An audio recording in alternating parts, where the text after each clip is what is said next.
Bonjour et bienvenue au cours Utilisation de logiciels.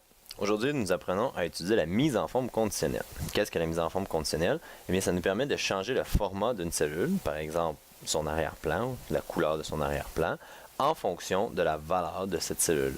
Et qu'est-ce que ça permet en bout de ligne? Eh bien, ça permet de faire ressortir certaines données à l'intérieur d'un jeu de données beaucoup plus facilement. Par exemple, ici, on a les températures du mois de juillet 2016 et on veut savoir quelles journées ont été froides, moyennes ou plutôt chaudes de manière vraiment rapide. Et pour ça, on peut utiliser ce qu'on appelle la mise en forme conditionnelle.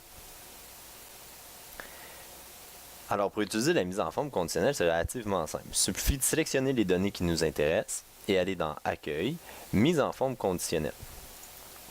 Pour les données plus avancées ou les mises en forme plus avancées, vous pouvez utiliser Gérer les règles et il y a plusieurs règles de base qui sont déjà intégrées dans Excel 2016. Maintenant, qu'est-ce qu'on veut faire aujourd'hui? On voudrait colorer en vert toutes les valeurs inférieures à 25. Celles de 25 à 29 inclusivement, on les colore en jaune, alors que celles correspondant à 30 et plus, donc 30 inclusivement et plus, on voudrait les colorer en rouge, du moins colorer l'arrière-plan en rouge. Alors, ça va nous prendre trois règles. Première règle, on veut que ce qui est inférieur à 25 soit en vert. Donc, supérieur à, inférieur à, on a une règle qui correspond à ce qu'on désire. Donc, on clique ici, on met la valeur qui nous intéresse. Et comme vous pouvez voir, toutes les données inférieures à 25 ont changé de format. Maintenant, nous, ce qui nous intéresserait, ce serait d'avoir un arrière-plan vert avec un texte noir. On peut utiliser le format personnalisé où on met du texte noir et une couleur de remplissage verte. Et voilà. Donc, on a le tiers de fait. On refait la même chose. Donc, si on a perdu notre sélection, il suffit de resélectionner. C'est vraiment pas plus compliqué. Cette fois-ci, on voudrait que toutes les valeurs entre 25 et 29 soient jaunes. Et justement, on a une formule pour entre ici. Donc, les valeurs entre 25 et 29, on veut leur attribuer comme caractéristique un arrière-plan jaune et une couleur de police noire. Maintenant, on veut que les valeurs supérieures et égales à 30 soient, elles, en rouge. Donc, encore dans la mise en forme conditionnelle, on a la fonction supérieure à. La fonction supérieure à pourrait fonctionner, mais elle serait imparfaite parce que uniquement les valeurs supérieures à 30 seraient colorées en rouge, alors que nous, on veut que les valeurs égales et supérieures à 30 soient colorées.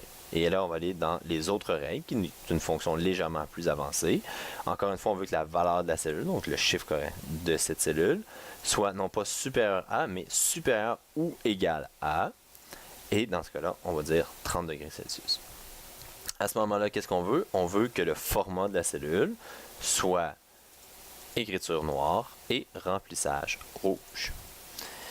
Et comme vous pouvez voir, maintenant, très rapidement, on peut apprécier le mois de juillet en fonction des températures. Donc, on voit qu'il y a eu des journées chaudes au mi-juillet, des journées plus froides au début juillet, et on voit ça très très facilement grâce à la mise en forme conditionnelle. Ce qui est très intéressant avec la mise en forme conditionnelle, c'est que si jamais on avait fait une erreur et que le 12 juillet ne faisait pas, non pas 32 degrés Celsius, mais plutôt 22 degrés, eh bien automatiquement la mise en forme va s'ajuster. Alors c'est très intéressant, c'est très pratique la mise en forme conditionnelle et c'est vraiment pas compliqué. Si vous voulez faire un suivi des règles, vous pouvez aller dans mise en forme conditionnelle, gérer les règles et vous pouvez voir les trois règles que vous avez inscrites et vous pouvez les modifier au besoin. Alors c'est pas plus compliqué que ça et je vous souhaite une bonne fin de journée.